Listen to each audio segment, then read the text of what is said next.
Check the mic and make sure it sound right, boys. What's up? What's down? What is going on around? I'm Paolo Leasing, founder of Million DC. This show is an offshoot of my book, Startup Taiwan Foreigner's Business Guide, aimed at answering your questions about starting a business here in Taiwan. So leave those questions in the comment section below. Enough about me. Let me introduce our guest, Jenna Cody from the US. Jenna is a Delta qualified teacher, trainer, and business English teacher with a Master of Education in Teaching English to speakers of other languages from the University of Exeter. She has been in Taiwan for more than 10 years as an instructor, corporate trainer, and IELTS preparation instructor.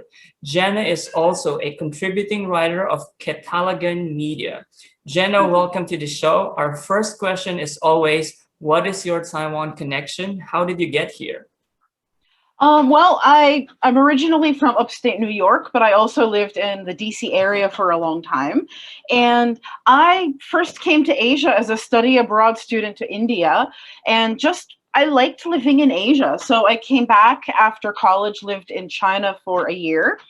Honestly, China as a country was fine, but the government I found was just intolerable. So I wanted to study Mandarin and stay in Asia, but not live in China. I didn't know a lot about Taiwan before I came, but after coming to Taiwan, I realized that this was a really fantastic country that's worth supporting, and I decided to stay and become like a professional English teacher, not just a cram school teacher.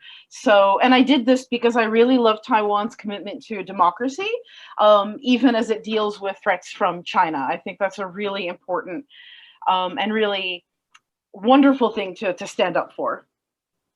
All right. First of all, I'd like to thank you for this short interview notice. And the goal of this show is just really to bring a little bit more in depth about our topic last week, which is the Taiwan Bilingual Nation plan. And in the discussions on Facebook, you've actually raised a lot of good points to help our audience understand the plan in more detail. And this is the reason why we're bringing you here to correct those quote unquote myths or misunderstanding about the bilingual 2030 plan. But before we actually dive into those myths, which you also mentioned in your blog, and I will leave a link on the description below for our audience to read through it in more detail. But before that, could you give us like a quick background of how well do you know this plan, at least those you could divulge to our audience? Sure. So as a teacher trainer, I specialize in training both pre-service and in-service English language teachers. I've worked with so many groups, from people who have no experience who want to teach English to teachers with years of experience, including K-12, K-12 schools, and university lecturers and faculty. So a lot of our training focuses on CLIL, that's C-L-I-L, or Content and Language Integrated Learning, and EMI, or English as a Medium of Instruction. And these two methods share similarities, but they're not exactly the same thing. So these are the two key methods that the Ministry of Education and the National Development Council want to incorporate into Taiwanese educational settings as a part of Bilingual by 2030 to improve the quality of English language teaching and learning. And because of this work, I had the opportunity to look at how English teachers at universities in Taiwan are incorporating EMI into their classes already, and how they're coordinating with the English or the foreign language centers at their universities. So, of course, Bilingual by 2030 came up a lot because both my work and this work, has a lot to do with the Ministry of Education. So I also explored the relationship of Bilingual by 2030 to intercultural communicative competence in Taiwan as a part of my master's dissertation, which is why I was kind of able to take on that project of talking to different university professors. I can't really talk that much about the research side of it now, but I can say that a lot of people have some misconceptions about what Bilingual by 2030 is, because updates to the plan have just not been clarified. Correct.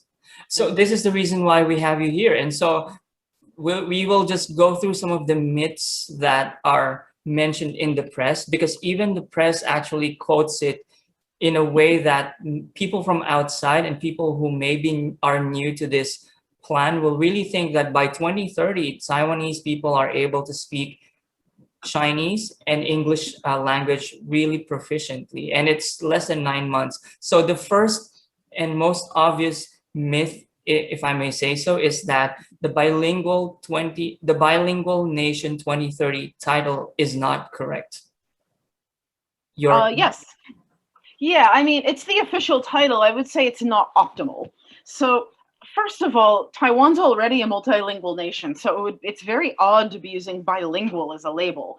But also, officially speaking, the blueprint for the plan, the updated one from the National Development Council, specifically states that equal attention should be given to the promotion of local languages and other mother tongues. So that would be Taiwanese, Hakka, indigenous languages, and Southeast Asian languages, because so many Taiwanese children have a parent from Southeast Asia alongside English. And, how far they'll go or how successful it will be is another question, but the good intent is there.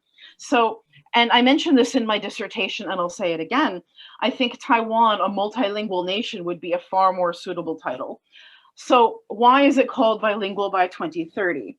Well, that's the name that Lichingda, the Vice President, William Lai, gave the program back when he implemented it as the mayor of Tainan City.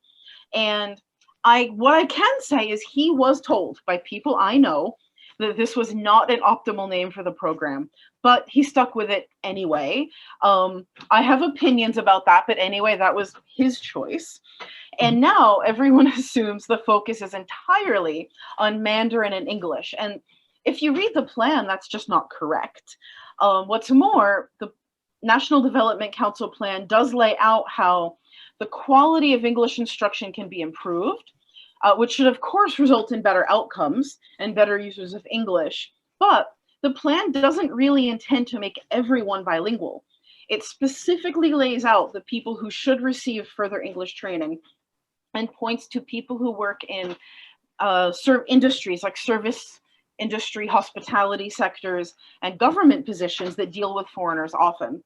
So a huge part of that plan is just to make, the service sector and the government more accessible to foreigners, including foreign business people who maybe want to be entrepreneurs here.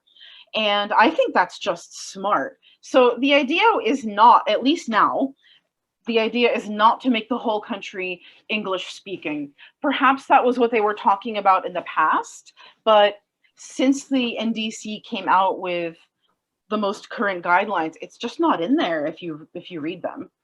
Yeah, because even the president herself mentioned about the importance of English language and how the English language has helped her communicate, abroad when she was studying, and her hopes that the future generations are also able to speak English fluently in order to express themselves, or be like an international, just to be like more international in terms of maybe communication abroad.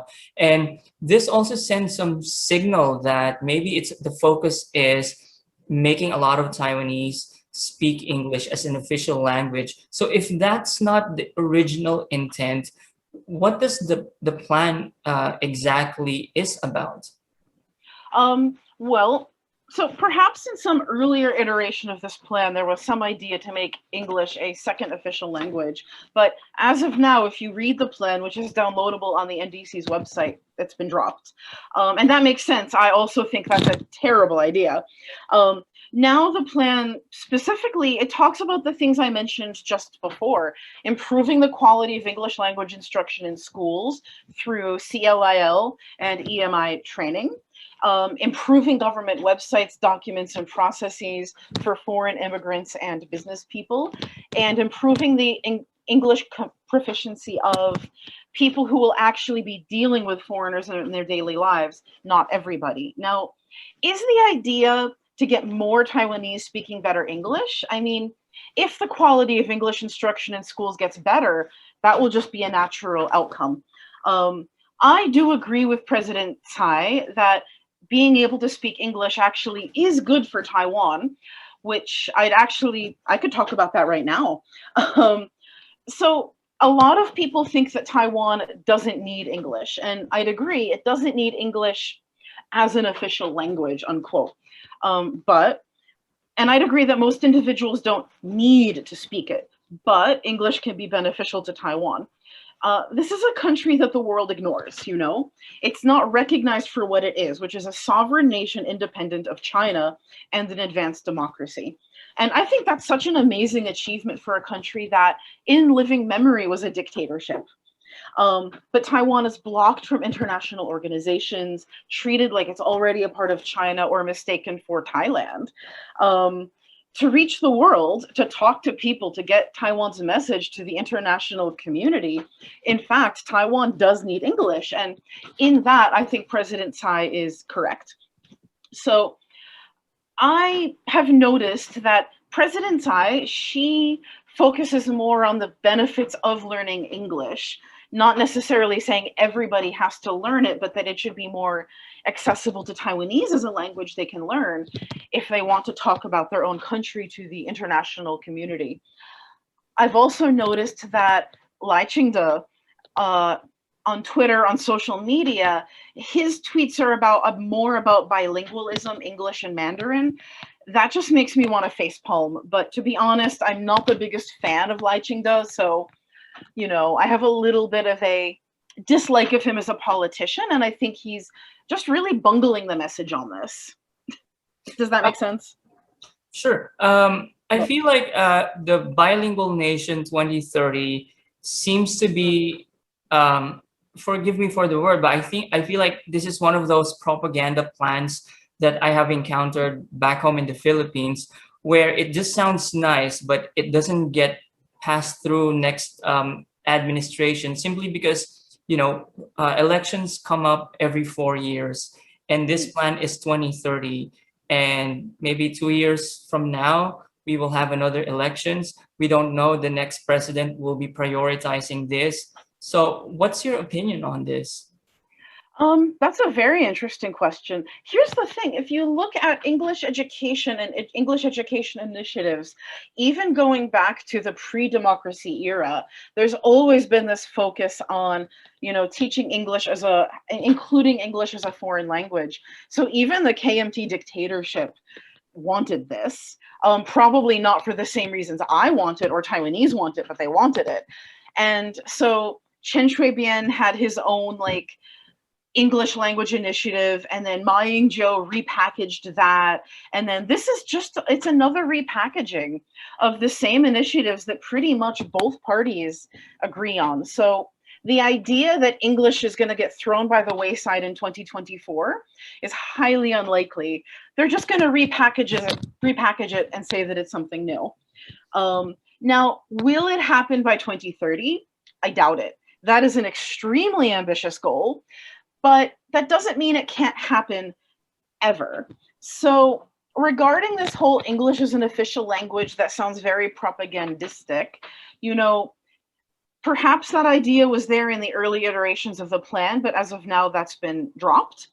So I think that both parties can agree that to make Taiwan a friendlier environment for foreigners and also open up Taiwan to the world, whether you're KMT or DPP, it's something they agree on and they both want to take credit for. And yeah, when I first read about this plan, before I actually read the NDC proposal, I rolled my eyes too. Bilingual sounds terrible. But as a professional, when I actually read what they wanted to do, and then I looked into whether or not CLIL and EMI and these other ideas worked, and that they wanted to make these government websites, which are frankly terrible, better in English, I couldn't help but think that from a professional standpoint, the idea is not bad. So if there are issues, there will be issues in execution. But the actual blueprint as it exists now, the name is very propaganda-y and I'm not a fan, but the contents are valuable. And I hope that more people will actually read them before they make a judgment, basically. So sure, and I understand that impulse to kind of roll your eyes and say, oh, it's just a political thing. But the fact is that Taiwan has been wanting to do this since the Chen era and even before that. And even if they don't get this done by 2030, and I don't think that they will, so ambitious, Any improvement in the quality of English teaching in Taiwan is an improvement, is good. Any improvement in the government websites in English is good, right? Any improvement in teacher training is good. So even if they don't quite meet that goal, I think things are bad enough now in terms of how English is taught and examined that there's nowhere to go but up.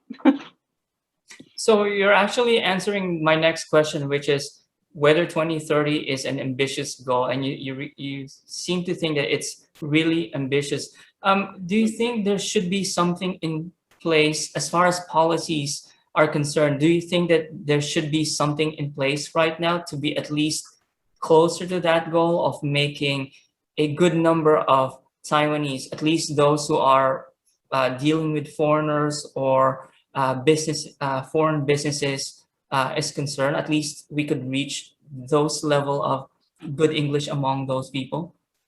Oh, Those yes. people, yeah.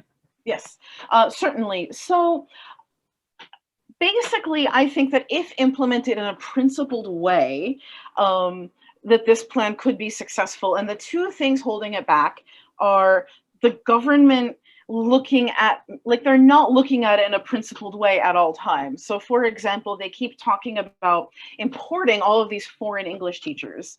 And I don't think that's a very good idea. I mean, ones that foreign English teachers the government hires will be qualified. They will probably have teaching credentials, but they won't know the local context. They won't speak Mandarin. They will probably be better paid than local teachers who know the context and have more experience, and they won't necessarily be experts in these teaching methods the MOE is trying to promote. So I'd like to see a shift away from that and a shift towards localization. Training up, not just through people like me, there are many people who could do this, training up local teachers to be good at these teaching methods and getting them to become experts with local expertise, local knowledge, get really good at this, and then have them train up more local English teachers so it becomes a localized effort and removes these issues of white privilege and overpaid foreigners who are maybe not as experienced for the job as they think they are. The other thing that really needs to change is the examination system. So the way English is taught now is so outdated. And this is mostly due not to bad teachers. I think most teachers want to do well, but due to negative washback of having to prepare learners for these major exams, which don't actually measure language proficiency. Even the high school and university entrance exams, I've seen them, they don't measure communicative competence. So all the teachers can do, because these exams are so high pressure, so relentless, and there's so many tests in preparation for them, is prepare learners to take the tests, which are all these discrete item, grammar points, translation, gap fills, not actually language use. And I know from being a teacher trainer that most teachers already know this. They've been trained in more modern methods. So the thing we need to do, honestly speaking, and I might sound like a revolutionary here, is dismantle the examination system. Now, for language, I have no opinion about other subjects, but I would guess it's also inefficient in those as well. I know in Taiwan, that's not how things work. I know things happen through step-by-step improvement. Nothing ever just gets torn down and rebuilt that way, you know?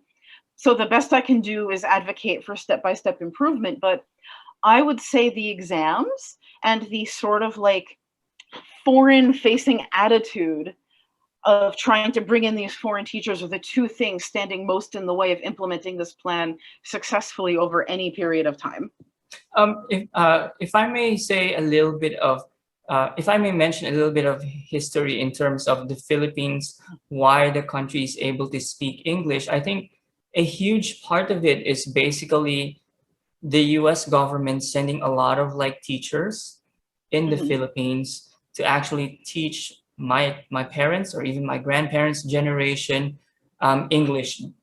And so basically what you're saying is basically little intervention from foreigners to teach the language, where in fact, in my country's experience, we've actually learned English based on, you know, like the US government sending a lot of English teachers, teaching us the language, and then supplementing it with a lot of like English content. For example, Sesame Street, which is a US, children's show, was actually aired in the Philippines. They even lent us some characters like puppets from the Sesame Street to be localized so that we could be familiar with the language with, like a little bit racist, but a little bit like maybe brown skinned person, so we could identify to the puppets and stuff. But yeah, so that's how we've learned our language.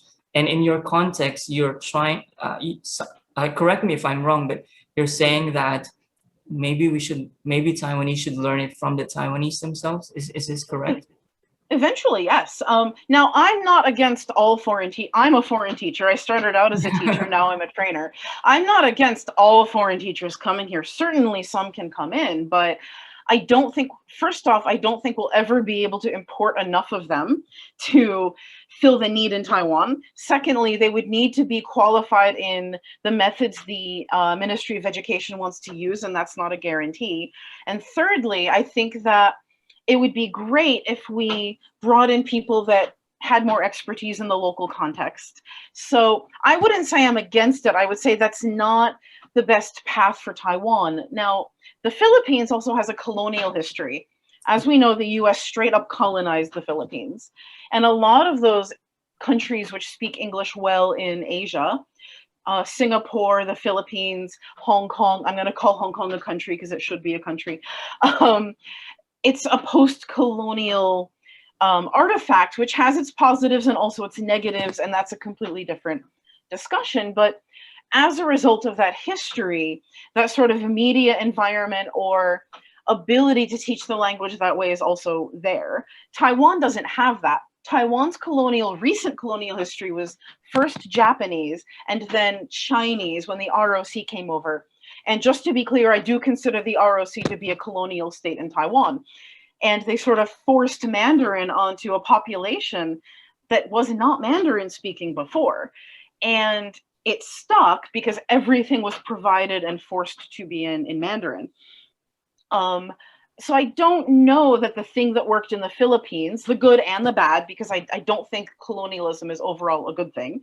I don't necessarily think it would work the same way in Taiwan, but a mix of foreign and local supporting each other, I think could have some truly excellent benefits. The foreigners learning about the local context from the locals, and the locals, gaining something from the foreigners as well. But just wholesale importing foreigners, it just doesn't seem like a plan that's suitable for Taiwan. What ends up happening is a lot of those foreign teachers are much better paid than their local counterparts, sometimes double. And that's not fair, when the local teachers are just as good and many speak English to a truly excellent degree, but they're paid less, and they've already noticed it, and they're just going to keep noticing it more. So I would like to not see that become a big site of struggle or a big inequity in language teaching, for sure. So mutual support is fine. Wholesale importation of foreigners just because they're foreigners, highly questionable, but certainly tear down the exam system. Okay.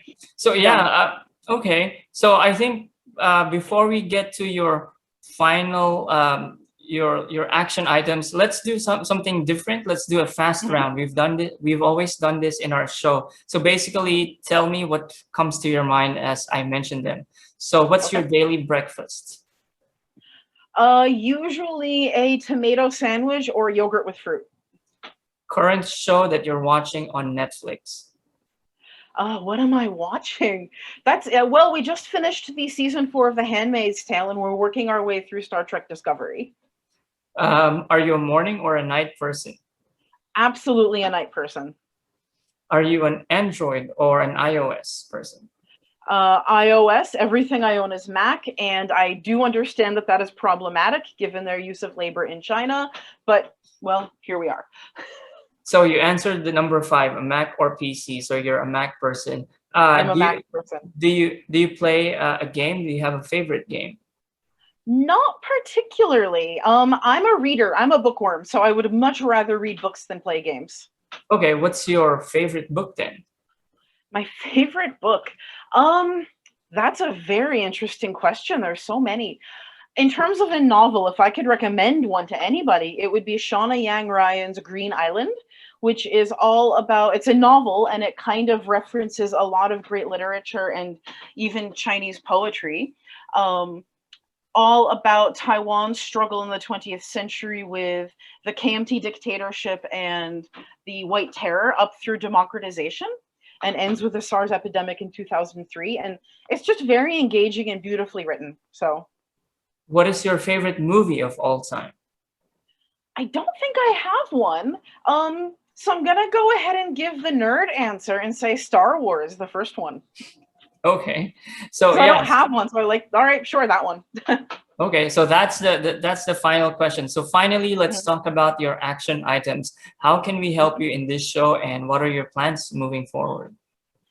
Sure. So my plan is to ensure that people know what bilingual by 2030 is, and hopefully nudge the government towards better PR and better branding of it. So if people are going to criticize it, which I think is good, we should criticize and talk about and constructively discuss these things, but they'll be doing it for the right reason. So instead of criticizing the idea of English as an official language, which has been dropped, criticize the testing system.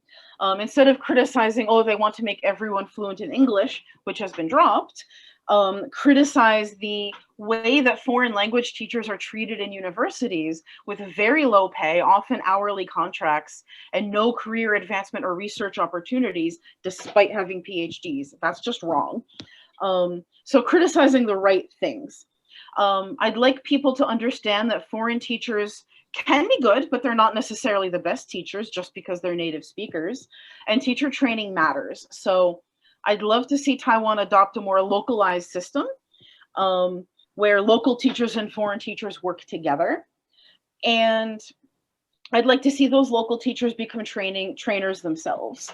So basically, I just want to raise awareness and bring equity and bring more constructive criticism to this plan. So we're talking about the right things and kind of nudge the government in the right direction when it comes to how we treat teachers, how we pay teachers, and how we deal with exams. Because I really want people to get that in Taiwan, English is not the language of colonialism. In academia, we have this idea of linguistic appropriation, but it's a positive term. And it means taking something which could be negative or colonizing and turning it into a positive or a benefit for your own use. And that's kind of what Palestine has also done with English to get their message to the world. And I'd like to see Taiwan do that as well, and for people to see the value in it and to see that English has its problems, its issues, its things we need to discuss, but it's not necessarily the bad guy here. If Taiwan wants to be seen by the world and wants to be able to talk to the world. I guess I would agree with you that regardless of political leanings or political side, if an economy wants to improve, then English is always going to be a good language to learn, because we could at least reach a wider audience. And Taiwan already, a lot of Taiwanese already speak Mandarin, which means if businesses come here and they want to expand to China, then they have a good pool of talented people. But if they're also expanding, let's say, to the US, then we need to learn the language of English as well. So with that, sure. Okay. Okay, I was just going to say, I mean, having worked with business people, and I've also worked with some activists, I see their stress of feeling like I need English to get this better job, which feeds my family. Or they don't consider it a colonizing thing, right? Or I need English so I can talk to the world about my country. So economically or for whatever reason. But I'd also like to add that I do want to promote the teaching of local languages and a renaissance of Taiwanese and Hakka, indigenous, and even Southeast Asian languages to bring more equity to that community as well. Like, that part of the plan also really needs to be pushed. All right. Thank you very much for your time, Jenna. And I really like to thank you because on a short notice, you gave us your time. And to everyone who subscribed to our channel, we've also like to thank you for a good support that you've given, especially in the last episode with our current topic. And if you guys want to know more about Jenna, I'll leave her contact details in our description below. I'll also leave a link to the blog that she wrote. It's a very extensive piece that talks about the plan in its own and her thoughts about it. Until next week, see you and have a good day. Check the mic and make sure it sound right, boys.